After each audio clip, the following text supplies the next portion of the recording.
Let's wait a couple more seconds. It's still 59.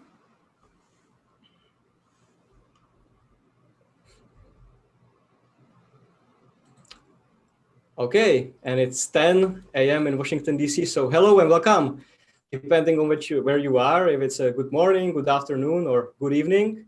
Welcome at the beginning of the second episode of the SPORTSDIP series webinar organized by the Czech Embassy in Washington, D.C.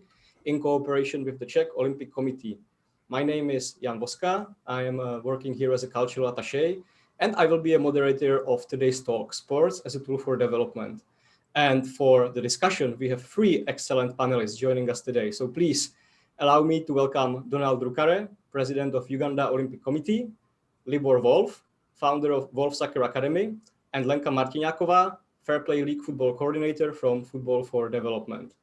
So before I get to our excellent panelists, and thank you so much, dear friends, for joining us, I want to start us up. First of all, with some very basic housekeeping rules, and second of all, with maybe a little bit of introduction of what Ministry of Foreign Affairs does in the field of sports as a tool for development. So very simply, housekeeping. This is going to be 1 hour long session. We will not keep you here with us longer. You have a chance to ask questions anytime in the Zoom using the Q&A box in the lower center of your screen or on Facebook Live, where we are broadcasting to. Our panelists will be answering your questions throughout the course of the event, or also at the end. I will make sure we have at least 15 minutes for your questions. So please feel free to ask anytime. We are here to discuss. This discussion is being recorded because some of us cannot make it and will watch later. I think that's pretty much it for housekeeping. And now I would just like to offer a simple introduction. So let me go here and I will share my screen with you again. Here we are.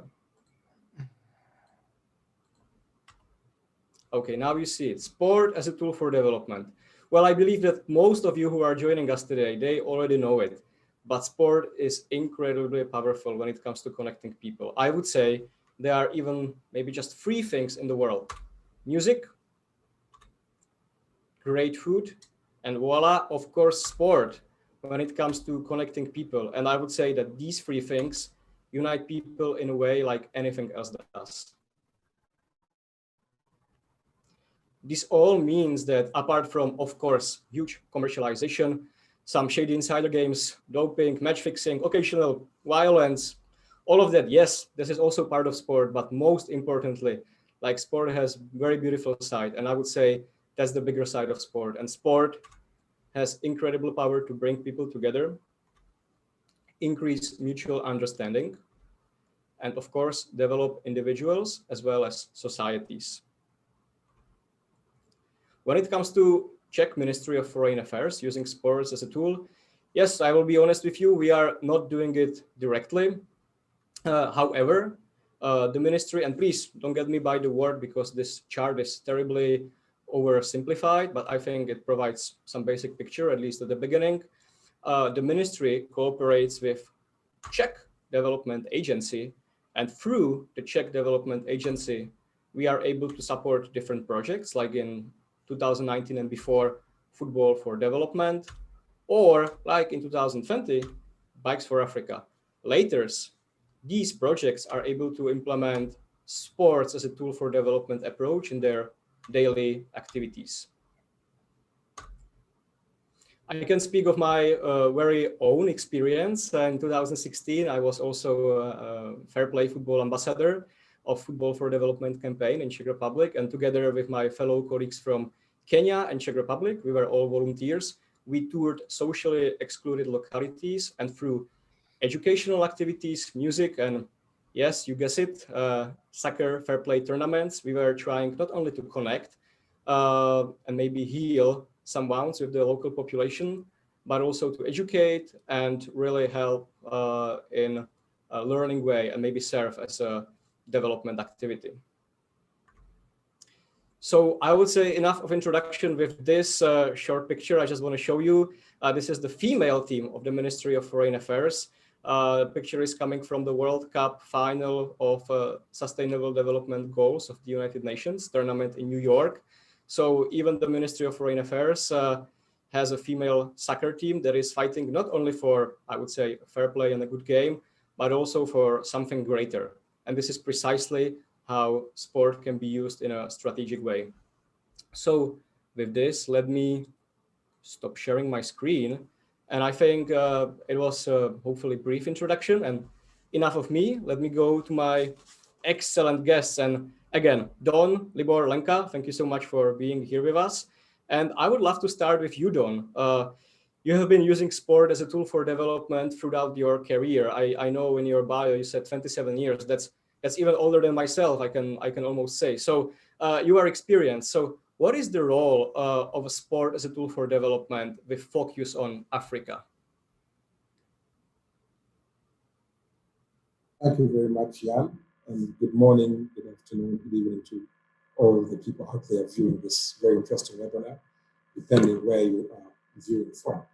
And thank you, Jan, for that very it's a very broad question in terms of the role of sports for development in Africa, and it would be a bit of a huge task to kind of tour the whole of Africa.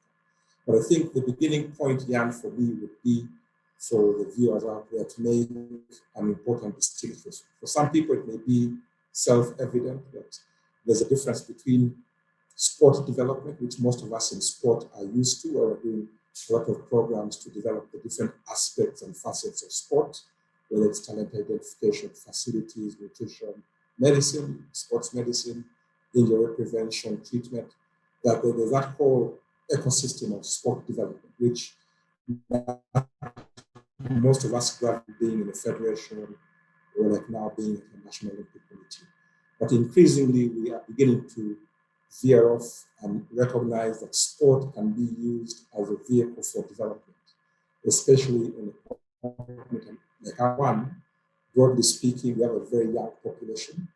Like, for example, in Uganda, we say that close to 70% of our population is below the age of 16 or 16, 17. So we have a very young population. And this is true generally across Africa. And Africa is grappling with how to transform its society into a kind of middle income and high income status countries. And sport in many ways can contribute to that, in the sense that sport, for example, apart from teaching the foundational disciplines of respect, hard work, friendship, timekeeping, focusing on all those things. But in addition to that, sport can provide a way of engaging the youth through providing useful, our colleague is talking about, having a soccer academy, having boxing academy. So sport, one, can engage the youth. Two, it can provide a pathway for some of them to get into education, to get into employment. It also makes connections to other sectors like tourism, education, agriculture. So in many ways, sport is an enabling sector for the other sectors for development. And one of the challenges we have in Africa is that this power of sport is not easily recognized, especially by the policymakers. If you're to go to the main Minister of Finance and most of the policymakers, in the case of Uganda, they will tend to look at sport as more recreation, adopt the professional side of sport, and the transformational role that sport can play in changing the lives of young people, providing them the space and platform to reach their full potential, to earn a living, to become coaches. So the whole value chain in sport is quite wide. And in many ways in Africa, we're beginning to realize and embrace this. So there are a number of programs as we get into this webinar which we can discuss, which highlight the role that sport can play in a country like Uganda and also across in Africa, South Africa, Egypt, Senegal. We're already seeing a lot of programs where sport is being used as a powerful tool to try and unify a country, like a continent like Africa that is very diverse. Sport really brings you together. So, yeah, I think in many ways, sport does have that transformational role. One of our challenges still is how do we recognize this and how do we find the useful tools or pathways to be able to ensure that we can actually demonstrate the dividends of sport for development. Thank you. Thank you so much, Don. And I would highlight maybe one thing that for me resonated a lot from your response, that was sport as a pathway. And this is precisely what the sport as a tool for development is. And talking about the pathways and paths, I would like to get to Libor, because he has a successful soccer academy right now in Vancouver, Canada. But Libor, I know that your beginnings weren't that easy, and I would love to hear from you about your path. How did you get there? I know you were a very successful soccer player back in Czech Republic, and then you went to Canada, and you didn't start the soccer academy right away. Like it wasn't easy. And how did you get to it? How did it grow? So good morning, everyone from Vancouver, Canada. So I originally come from Czech Republic, from a city named Olomouc. I used to play soccer all my life. I used to play in Czech Republic until I was 19. Then I moved to Spain. I played professionally until 22nd, and then I chose different path. I decided to travel, learn languages, and 2011 I came to Canada to just visit my friend, and it's been almost 10 years here. And when I first time tried to open the school here, I have lots of coaches from Czech Republic. They were sending me messages that they were making fun of me that I moved to hockey country. Right? It was like, if you want to teach soccer, you should go back to Europe.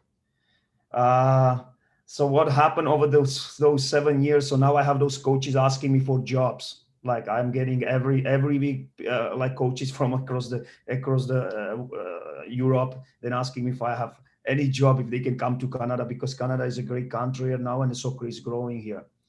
And so I started school 2012 in small park in Vancouver, and yeah, it's been tough. It was not easy at the beginning, but that's something what I love, and I realized that I really like working with kids, and I love the game. I love to be on the field, and you know, it's the love what you have for life.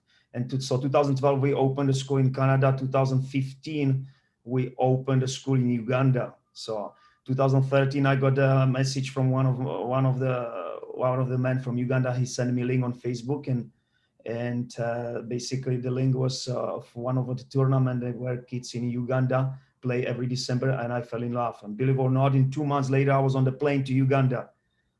It's been my first time, and great experience when I saw kids playing soccer like on the street without the shoes. So I knew right away that I have to come back. It took me 2 years to build a business plan to make it happen. So 2015 we opened a school in Uganda, and 2017 we opened another in Czech Republic. So we have around 500 kids right now, and yeah, it's for me, it's something what I love to do every day. It's not a job, and I'm looking forward to grow more, because we have another project right now opening in Egypt, Cairo. And as you guys say, the sport is a great tool to connect people and bring people together, and I love, and I'm excited for the future. Perfect. Thank you, Libor. And I also have to say one extra thing, because Libor is the morning hero of today. Right now in Vancouver, there is just 7 a.m. in the morning. And when we had a little practice session for today, he joined us around 6:30. So it's nothing strange to him, as he is waking up every day to go to play soccer early with the kids. So I believe he is fine. But if we are going to give any special award after the talk, Libor, you are a candidate for waking up and being here with us so early. So thank you for that. Lenka, let me get to you. By now you are, we can say, sports for development expert. But from speaking to you before, I also know that you didn't really like particularly soccer that is used, right, with Football for Development campaign. So can you tell us a bit more about your journey? How did you not only get to being a volunteer during the Football for Development summer campaign, but I don't know if loving the game, but maybe loving the game as a tool for development? That's right. You're absolutely right. And hello, everybody. Hello from the Olomouc in the Czech Republic. And that's true that I didn't like the football, and I still quite dislike the professional football. I'm sorry, Libor. That's still not my type of sport, let's say. But I really love this game when it's played on the lowest level, let's say, or on the first level. When kids played, and when I believe most of us experienced it playing just around the house outside with a group of kids. And this is what I like to do, because it has really huge power in. And I I studied international development. Then I found out about the project called Football for Development, which attracted me because of the development word in the name. But I was still struggling with football. And my friend who had been through this program before me, she kind of forced me to take part in this. And I was like, okay, free summer, so what should I do? So then I just took a part in it, and it has been one of the best decisions I ever made, because it still shapes the way of my life. And so this is how I became a volunteer in the summer campaign, where we learned for 1 month together with volunteers from abroad how to use football as a tool for non-formal education, or possibly as a tool for social work. So we spent 1 month in an international group where there were 4 volunteers from Czech Republic and 3 volunteers from Cambodia and Colombia. In previous years, volunteers from Kenya came to join this campaign, and we went around the Czech Republic. We visited social clubs, and we worked with the youth from socially excluded area throughout the Czech Republic. And this is what I realized I would like to do on a regular basis when after the campaign was over. So at the end of that year, together with that friend who forced me to join this campaign, we started to work as social workers, and we worked with the socially excluded kids. We created a team, and then we teamed up with another guy who went through the campaign. So they were the team of 3 of us, experienced and skilled people. And we were thinking that it could be fine to found the Fair Play Football League in our region, where all of us live. Because this Fair Play Football League, this is the thing which is organized in 6 regions in Czech Republic, and still uses the power of football in a regular basis. So we organized this Fair Play Football League in the spring 2019, together with the organizations from the field of social work, with 3 different cities. And yeah, we had enough teams to organize the league, and it's how our Fair Play Football League started. And in that time, I was also an intern in this organization. And then I was offered in summer 2019, I was offered to go to Lyon in France to take part in a really massive football festival, which was organized by a German platform organization called Street Football World. And in those days, I really discovered how the power of the uniting power of football, and how it really is used for social good, because there were organizations or delegations from the organizations which uses football as a tool for social work or non-formal education all over the world. So listening to the stories of the people experience in this field, it was so powerful and so beautiful to really see the power of football. So it was really great experience. And when I got back, then I started to be interested in how the Fair Play Football League impacts the players, the youth who joined the league. So I started to partly work for the organization, or for the project Football for Development. And then I did the thesis research about the impact. So it was nice to connect the academic sphere with the NGO practice. And then, my way led me so far now to the organization as an employee when I was offered a job. So I'm really excited about this, and I am wondering how it can take me somewhere else. Mm-hmm. Thank you so much, Lenka. And as you mentioned, we are meeting people, we are uniting with people, and then our paths might go the other way. But then with people, you make connections through soccer or football or through sport. You usually stay in touch. And the great example of that is that I just got the news that some of our friends from Kenya who were part of your and my campaign too are joining us today during the call on Facebook. So I know that we have to say hello to Musalito and his Kenya crowd. So thank you so much for joining us, and thank you everyone for joining us today. That's something what really needs to be highlighted. I would love to get to Dawn at the moment, and we already spoke about it, Dawn, but can you sum up what are the necessary requirements to enable sports as a tool for development? I can imagine it's not only about one player, committed volunteer. You need committed volunteer, but you also need committed institutions. You need committed NGO. You need committed sports clubs. So it's about maybe functioning network of multiple players. Is it correct? Without a doubt, Jan, you're right on the money, in the sense that in order for us to have the sports for development, like our colleague has just been able to rightly show the role that football is playing, or soccer, as some people call it. Here we call it football. I think you guys in the global south call it, north call it soccer.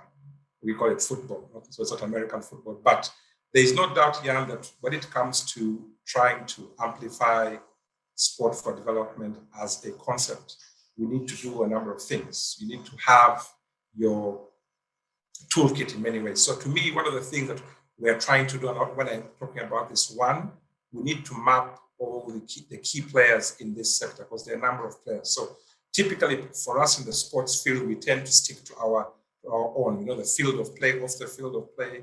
We prepare teams, we attend tournaments, leagues, we're looking at the kit, and all these things. And these days with COVID-19, we're talking about SOPs, how many funds are you going to allow? And we're all preoccupied with, let's say, the day-to-day part of sport.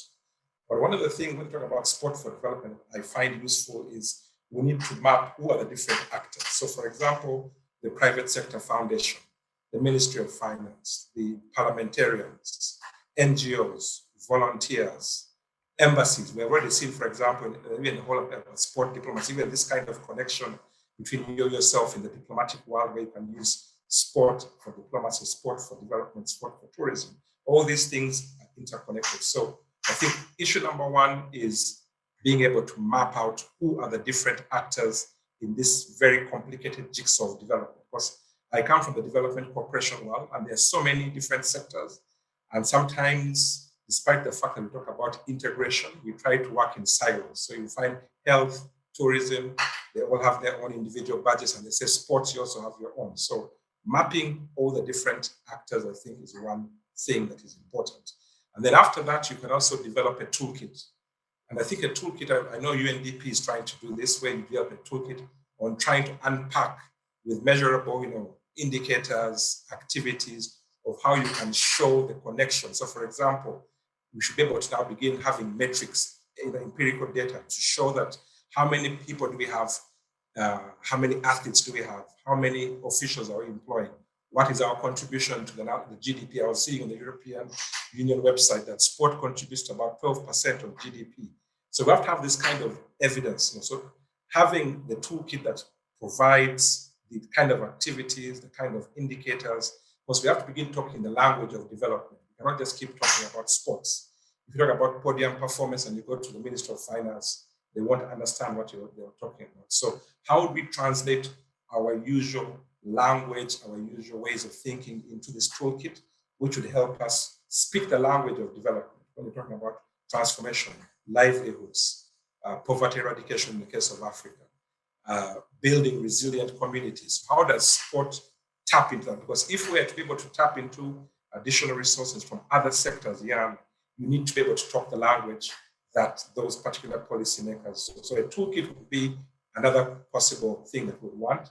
And then we need to have purposeful and intentional advocacy, because this is not an area that everybody can. So these kind of webinars are very important in putting out the message, to be able to show, and we have been doing it here in the Uganda Olympic Committee. We have been going out to attend webinars of the private sector, the economy, NGOs, Rotary clubs. So as much advocacy where you can go out and push the message of what is sport for development. And you have to have the empirical data to be able to show that one athlete, for example, can earn X amount of money, can contribute to taxation, can contribute to creating additional employment, the coaches, the kids, all these things. So it's important that we have a very deliberate advocacy strategy in terms of how to be able to push out the message with collaborative partners, because that's the other aspect. How do we partner with the people we have mapped? So you have to have creative partnerships, whether it's with the UN, whether it is with the embassies, whether it's with the private sector, whether it is with development partners, government institutions, NGOs, volunteers. So partnerships, strategic partnerships is also the fourth element. And then at the end of the day, yeah, I still believe we need also, in our case, it is really about, we are competing for resources. So we have to have the data to back up our story, to show the success stories of, for example, our colleague Wolf's academy in Uganda. What is it contributing? Because I'm sure you employ people, you have put many kids out off the street. So there are a lot of health benefits, crime benefits, reducing crime and all these things. So we have to have this way of packaging our story to be able to show that actually sport can actually contribute to national development. Mm-hmm. Thank you, Leon. And again, the way how you spoke about partnerships and combining different players, I would say that that's really the key. However, in my opinion, we don't see it as often as this would be necessary, correct? So I also remember Lenka mentioned that when it comes to professional sport, or you mentioned the professional soccer, right, Lenka? So you are not the biggest fan. And yes, usually we see the approaches that we have either something very professional, but it's not partnering enough, or it's basically doing nothing, for something that is maybe more modest and a lower scale. And then we have nice NGOs who are doing a great work, but they are lacking connections, with this maybe more business and professional sphere. And what I would say, and this is getting me to Libor, what is really interesting about, apart from many things about Volf Soccer Academy, is that you are able to combine both approaches. And in a way, it's also a partnership. You have to partner with many people and organizations in Canada in order to be able to provide what you do provide in Uganda. Can you tell us a little bit more about it? Like what led you to combine both approaches, like for-profit approach in Canada, where you have very well working professional soccer academy, and then you have very interesting non-for-profit project in Uganda with, if I can say, a new goal of maybe building a school very soon there. What I like, well, the first travel to Uganda absolutely changed my life. And when you see kids playing without soccer shoes on the street, and it brought me back to my childhood where I used to play. Of course, I used to have a cleats, but like back in days, 20 years ago, kids were still playing outside. 25 years ago, everybody was playing outside. Now it's hard, right? Because most of the kids come home from school and they throw the backpack and they go in the Instagram, PlayStation and computers. So what I usually say, there's lack of creativity now. I'm talking for soccer right now because I used to be always a soccer player, that I used to love the soccer ball and I would be outside trying the tricks and training.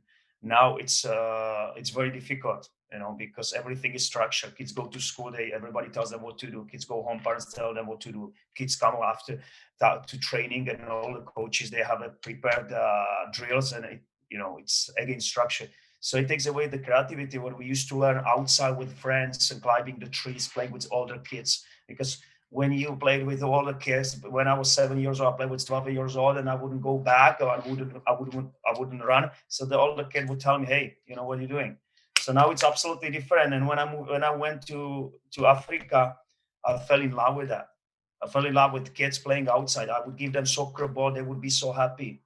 Like I'm gonna put a link about our academy. It's a documentary, 20 minutes long, and it's about how we also bring the soccer boots to Uganda. So every year we bring around 1,000 soccer boots to Uganda, and the logistic behind it is it's not easy, because we have people collecting the soccer boots in Germany, Czech Republic, Canada, United States, and then me after I'm flying with 20 big like hockey bags across the world and bringing them. And you guys should see I'm sure Don saw it, Lenka, of course, you too. But if I give one soccer boots to kid in Uganda, it's like a Christmas present for them.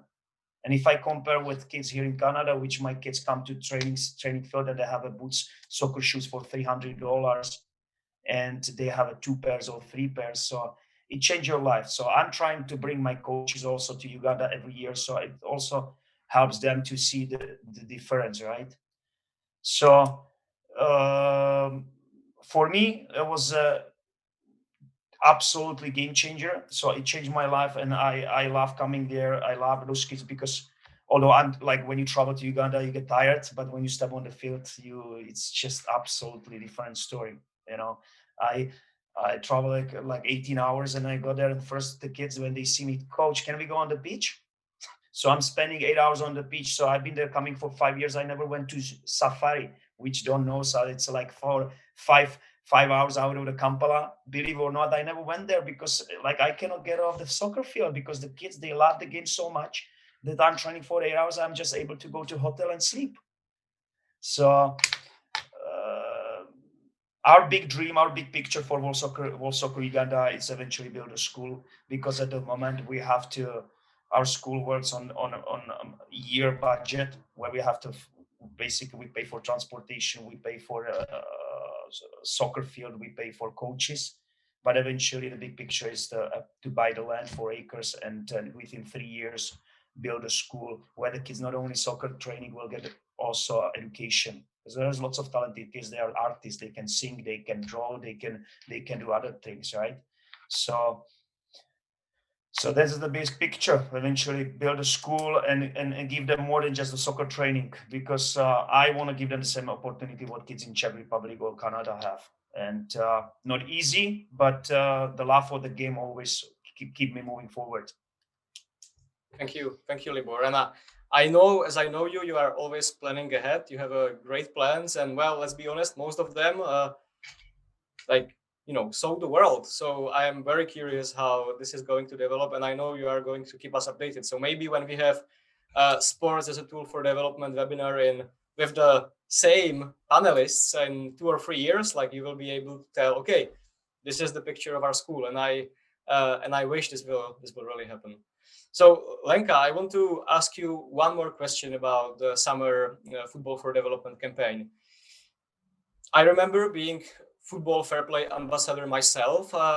It's more challenging than it might seem. Like as Libor says, like it's a game. It might seem that we are just dancing, maybe helping someone, teaching and playing soccer, but it's much more. And on the top of it, you have to interact with other cultures, people. You have to create a team and become sort of a role model for the local population. If you are coming somewhere to help someone, you have to be pretty much fine with yourself, and it works like a big team with everything else, right? So were there any challenges for you? You already mentioned you were interacting with different cultures. I know at the beginning of the campaign there is even a training camp for a couple of days just for people who are fair play ambassadors to get to know each other. I guess that's a very important period, because then the challenges keep coming during the campaign, if you like it or not. Yeah, you're right. But I must say, I was really lucky that the people who gathered there together, I think we were a really good group. We somehow worked we cooperated very well, I think. Of course, there were challenges over some different cultural things, like different cuisine, because Czech cuisine is full of meat and garlic, and it's too heavy. So it's really difficult to deal with these things. But if you are not comfortable with these basic things and basic needs, it can burst out later. But I think we haven't experienced really any extra problems. I must say we have cooperated very well. We organized ourselves really well. We were on time always. We were really responsible when planning the workshops or the tournaments. And if we were supposed to be role models, maybe you should need to or you should ask the kids we work with if we fulfilled this role or not, or how much or how good.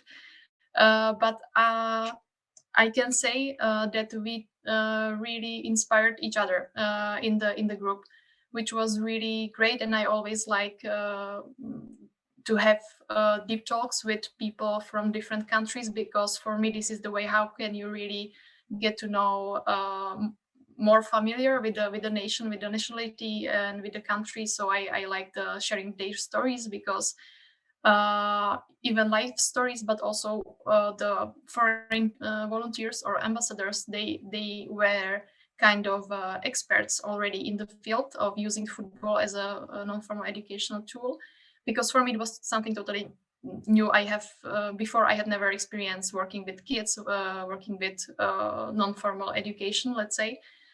So it was really inspiring to hear them and to see them working, and to see them to plan the workshops based on their expertise coming from either Cambodia or Colombia. So for me it was really great. And if there were some, let's say, cultural clashes, they were not that huge enough that I don't even remember it. I just remember the good things.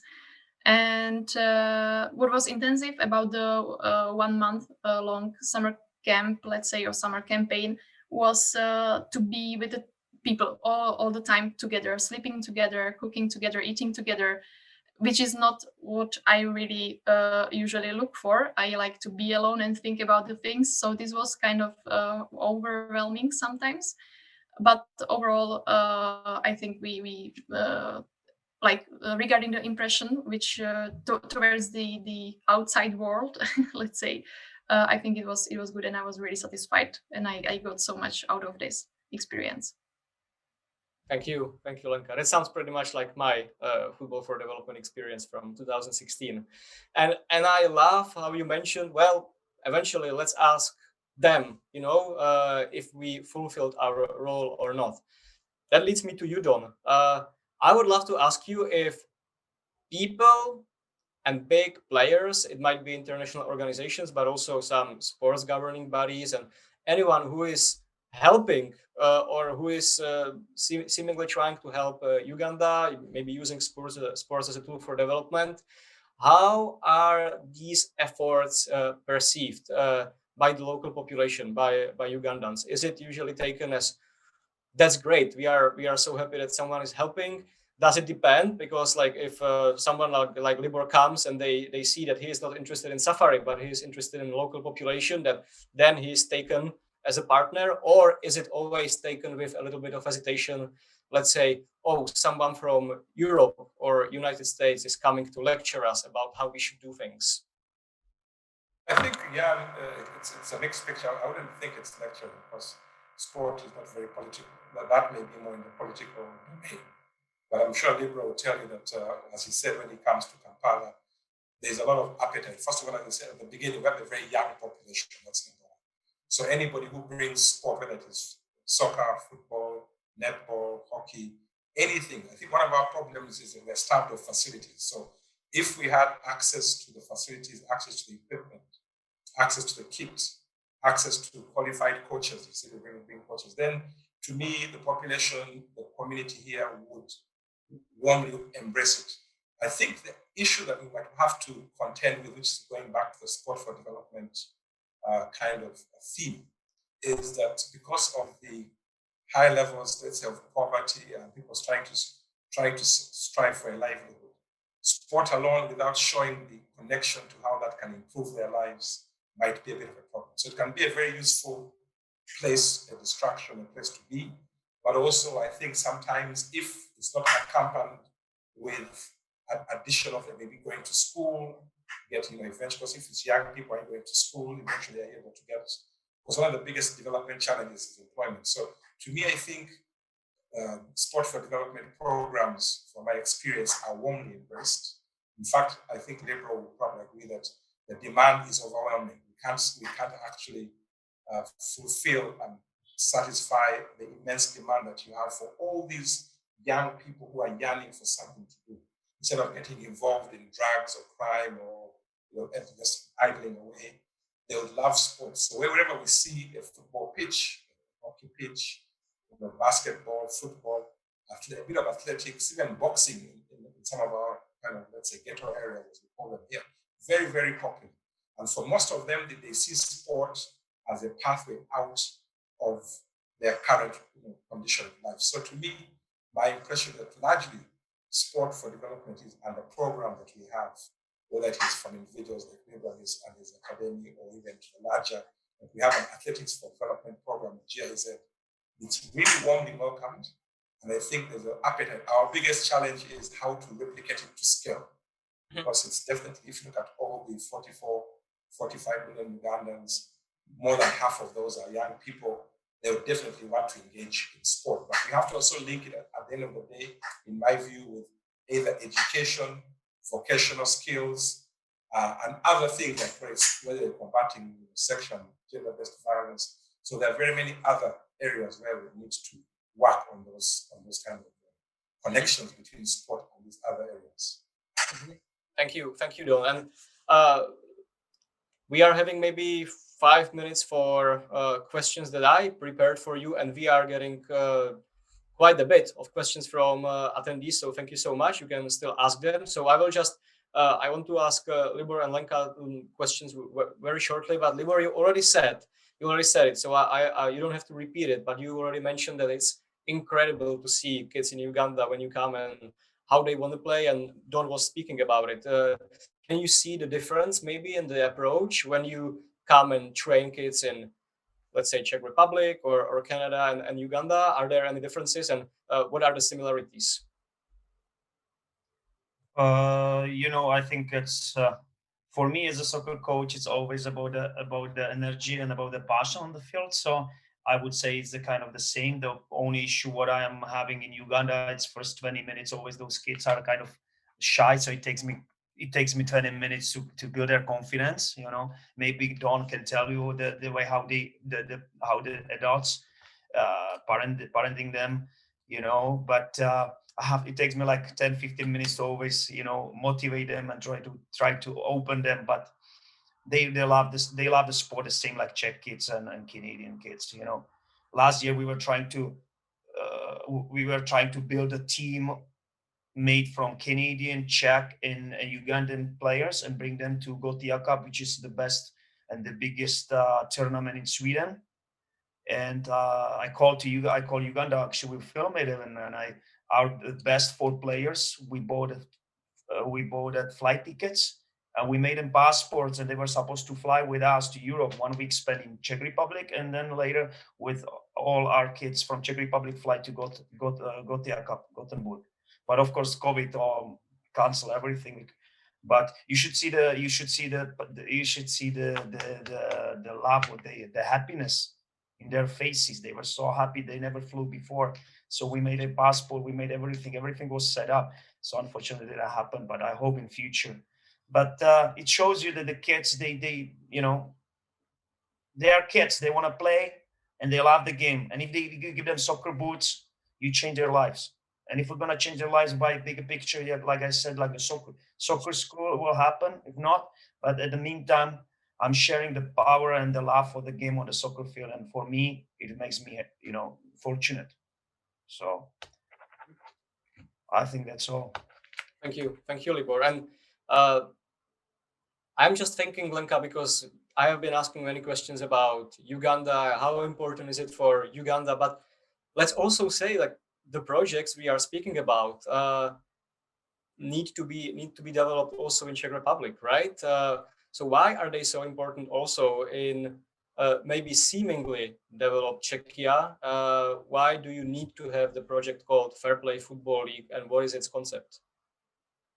Yeah, so in my opinion, that being on a certain level of economic development doesn't mean that we don't face any social issues. And especially if the development is in the capitalist world, let's be honest, that there are people who are left behind or totally left out of the development process. And this project, Football for Development, focuses on especially youth coming from the disadvantaged backgrounds, let's say. So this is why it's important, because there is always people who we never are at the same starting point in the lives, and so it's even sometimes it's more difficult for some of them. So our project is there for those youth who comes from the problematic background, and we try to, with our program, we try to mitigate their unfortunate, let's say, background by enhancing or developing or training their life skills, their soft skills. And we use football for that, because we use football pitch as a metaphor for life, let's say, because anything which happen on the pitch can easily happen off the pitch in a real life situation. And if they know from the pitch how to react in such situations, it's then easier for them to deal with it in the real life situations. So we focus usually on skills like communication, cooperation, active listening, then also how to accept others' opinion, even though it's different from mine. How to communicate in non-violent way, how to have opinion and how to say it clearly out loud, but without harming anybody. And so we provide them with a safe space where they can practice, basically, and where they also can see the consequences of their decisions, which is important. And then there is important to reflect on their behavior. Otherwise, the learning process is not fulfilled. But if there is somebody to reflect with them, it's then there is the process of learning and education. And it's a safe space because they can repeat their, let's say, mistakes with no harm for themselves. And they can get some other chances, because in life usually you don't have that many second chances to let's say you don't have that many second chances. But in our program you have them, and with every tournament you play, you can get better and better and reflect more and more on your behavior and on how you even influence people by word, by your behavior. So this is why we need even such programs in Czech Republic, which is part of the so-called developed global north. But I think this belongs to personal development, and there is always a place or space for personal development in any type of country. Thank you, Lenka. And maybe to stress one thing that you said right now, you get second and maybe third chances in sport, right? This is incredibly important element of sport, because mistakes, that's what makes the game. Without mistakes, there cannot be goals, there cannot be points. And however, I mentioned goals, and goals might be connected to soccer, to ice hockey, but I believe that, and now I'm going to questions from attendees, and I'm linking it to one that was asked, and it's a very good question. Soccer, we are using a lot of soccer examples today. However, soccer is surely not the only sport that can be used when it comes to sport as a tool for development. So we have a question asking, do you think if there are any specific sports that work better for sports as a tool for development actions, or does it matter what kind of sport activity is it specifically? Who wants to take it first? If I can take the liberty to answer the first. Well, I think it pretty much depends on what is your goal. What do you want to reach by using sports? And then you can adapt it based on your expertise in the culture, in the surroundings you live in. And because, for example, I heard about an organization from South Africa called Bomb Combat. They use martial arts to lower the criminality in the south, in the Johannesburg, or sorry, I'm not sure about the city, but in the South Africa. And this for me was really much better tool or sport tool than a soccer, because soccer brings pretty much emotions, which can then cause some problematic discussions, let's say, or even violence. So for me, even for example, this martial art project was really inspiring. Yeah, I can just also take a stab at that. That's a very interesting question, because I think it depends on the context. Like if you're talking about Africa, Uganda, in terms of some countries have abundance of facilities, so you're spoiled for choice. But I think the answer to that question would be, it would depend on the availability of a number of things to be in place. So for example, it's easy for it to do soccer because it's once you have a small patch of grass or space, and a bit of a ball, you can play, as compared, for example, to playing something as complicated as archery or shooting as a sport, because those are very complicated. The equipment is complicated. Finding the space is complicated. Things like squash, and I play squash. Not everybody can play squash because of accessibility. Golf, golf is in some countries they've tried to. I know Sweden, Norway, they're trying to make golf as less elitist as it should be, and having more access to golf courses and things like that, membership to clubs. So to me, I think it depends. So what we find is that if I was to name the top 5 most popular sports for where you can galvanize the youth, you will definitely begin with football, because everybody knows soccer. And it's in most of Africa, everybody is kind of possessed by soccer, the Premier League and other things. You'll be very astounded at how many times people are actually following foreign football compared to local football. And I think Libor can speak to this. People here are following kind of minute by minute, tunnel focused on what's happening to a particular player in a team. So soccer would be up there, athletics, maybe rugby for the ladies, maybe a bit of netball. Increasingly, we're seeing basketball. Again, it depends on availability of facilities across the country. So those would be, and then rugby is also coming up. Swimming, very popular, but again, I'm from swimming, so I'm a bit selfish. But swimming, again, is very, very kind of segmented because it's more like a boutique sport, because you can't find swimming pools in every part of the country. But definitely football, athletics, rugby, basketball would be, and netball would be proper pathways to engage and show the kind of value of sport for development. Oh, perfect. Thank you for a very specific outline, Don. Libor, I know you are a soccer player, so you might try to, well, not defend your sport, but do you have anything to add into it? Oh, you are muted, Libor. You are muted. Sorry, guys. No, I was just mentioning that I absolutely agree with both.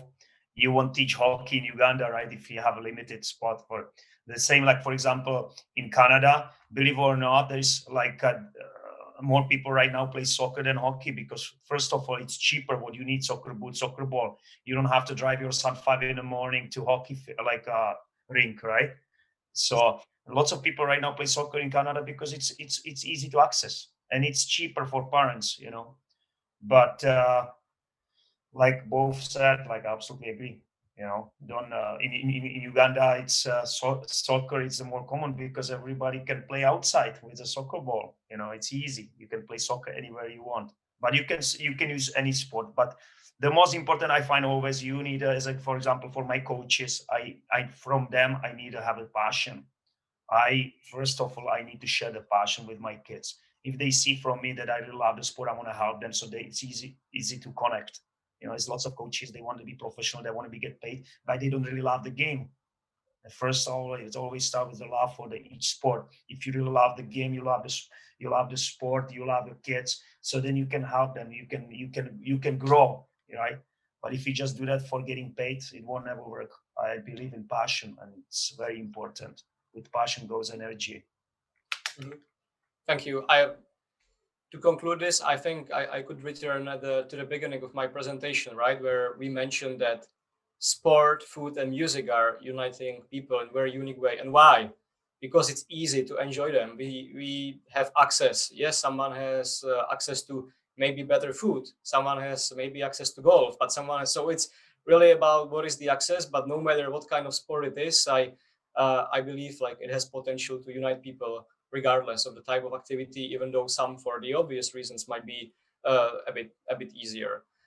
We have a question coming from Facebook from Musalito, who is asking. He was a youth ambassador from Football for Development, and let's make it a little bit more general. He's asking right now in position of former volunteer. He did a great thing, coming to a different country, serving there for a month, helping to a local population, and now he has certain set of skills and he would love to maybe follow up on it. So how can volunteers who already learned a lot of useful things keep up, and keep sharing the passion and maybe use sport as a tool for development later, even after the campaign or specific activity they were involved in is over? I think it's important to not to be alone, absolutely alone in the project. You would like to, if you want to do some follow-up activities, because it's always better to have somebody in this. And then if easier start is to team up with some NGO which organizes the similar activities, let's say, and then you can bring your ideas in and start cooperating with them. Because it's easier, then they can provide you with some material or other way of working with the youth or other target group. So this is the easier way. And then the more difficult but also good way is to do the activities on your own, because you don't have to do it in the big format. It's just if you spend time with a few, in my case, a few kids, it still can affect their life, and it doesn't have to be big format project. It's every help or every cooperation counts. So this would be maybe my advice. Thank you. Libor, Don, do you want to jump in? Yeah, I would agree entirely with Lenka, because the volunteers are a very important aspect of what we're doing. But I think and again, it's contextual.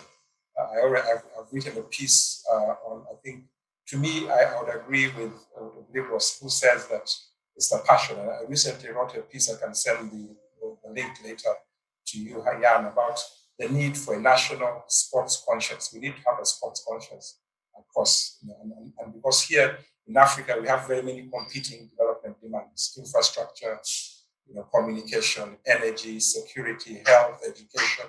So sports tends to be at the low level of the priority barrier. So when it comes to the volunteers, it's important, at least from our perspective, because volunteering is different in different countries. Here, sometimes volunteers expect something in terms of transport refund, a t-shirt. But if we can find creative ways of showing them a pathway within which they can either get into formal, setting up their own clubs, setting up community programs, like Lenka was saying, then definitely these volunteers can spark things. And definitely in many ways where you have a volunteer who is really passionate, as Libor was saying, that one can actually move mountains compared to someone who sees as a job, an 8 to 5 job. I always say that for me, sports is not a job. It's something I do 24 hours because it's something I enjoy. My main job as a lawyer, I love it. But when it comes to sport, we have volunteers, we really like it. And the same thing with the volunteers. We need to have packages, we have to have different small initiatives where you can have those who can go from their own. We can have institutionalized, like we have at the Czech Olympic Committee, we have an institutionalized system of having volunteers every year who we bring in, we mentor. Some have actually gone on to do master's programs, some have set up programs with communities. And in that way, if you have a total picture, so to me, it's having different initiatives going on that build up the total picture of sport for development, which can then multiply to something much bigger. Because in our case, as I end, our biggest challenge is the mindset. People still see sport here as purely recreation. Until we can show those connections, it becomes still work in progress. Thank you, Don. Libor, do you want to add anything to it? Well, for past 5 years, what I had at the school, so I was doing everything on my own, and we are being very busy, all of us at this time, right? So what I did, I tried to build a big, strong group, strong team down to Uganda, and also we built a team of eight directors here in Canada. So we have actually a non-profit organization right now here, so it's much easier. So and I don't have to do everything by myself. So I think it's about finding good people and also teamwork and cooperation. Thank you, Libor. I see that our time is almost up. I just want to share, it's a comment from one of our attendees, and the attendee says, in the US National Survey of 82 sports for development nonprofits, we found over 25 different sports or fitness programs being offered. So I think that as you all agreed, it is about the passion and love to play it. That's what really do matters. And I would like to conclude this webinar with saying that I think that everyone who was here was able to see your passion for what you do. So I would like to really say thank you to all of you, Lenka, Libor, Don, for your continuous work. And thank you to everyone who joined us today, because many of you are either professionals or volunteers in the sports for development field, and we just highlighted how important it is. So I want to say again, thank you to everyone for coming. Thank you, our distinguished panelists, and we hope to see you soon at the third part of the SPORTSDIP series that will happen in June. So thank you very much. Stay in touch. We will share a recording of today's talk via email and our contacts also. And stay safe and use sport as a tool.